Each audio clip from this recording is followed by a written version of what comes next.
Hi, I'm Brent. This is another quickie video update on my iPhone to bring you some latest news on R&D. And today we're going to talk about the clutches in the Toyota 86 Subaru BRZ.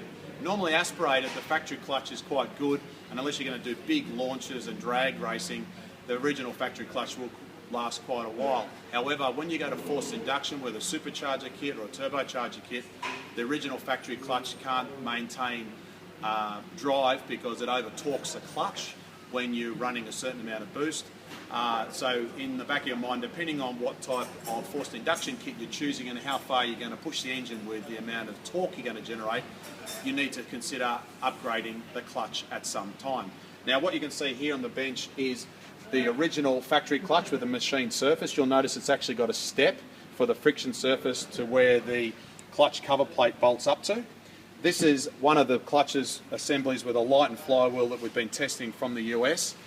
And then we've got the original aftermarket replacement heavy duty cover plate compared to the aftermarket non-genuine heavy duty cover plate, which is designed to be matched with a light and balanced flywheel.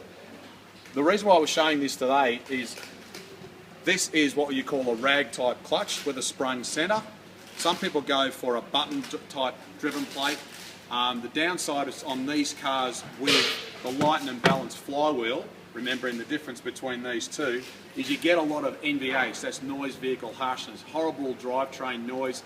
In some cars that we've driven with aftermarket light and flywheels and heavy duty clutches, it sounds like the gearbox has failed or it's got a dog gear set, and it's actually quite nasty to drive. You don't need to tolerate these types of horrible noises if you get the right clutch. So one of the things that we're testing today with the car is a couple of different packages that will give good drivability, good torque management for forced induction, because obviously our car is turbocharged, but also at the same time longer life without the horrible drivetrain noise associated with a lot of these aftermarket assemblies. So have a round. I'll just quit my video, man, to come around. I'll show you. Just some people want to know what the car looks like without a gearbox. This is the back of the engine. Remembering this forced induction, so you've got the turbo assembly and the overpipe for the rack. This part here is the chopper wheel, which sends a crankshaft position signal to the sensor, and obviously in here the flywheel bolts up, driven plate, cover plate, and then the transmission goes back into place, and we connect it all up to the tail shaft, and then in theory everything works and we have a nice fun car to drive. So there you have it. Secrets and ideas on how you can improve your Toyota 86 or BRZ for the drivetrain.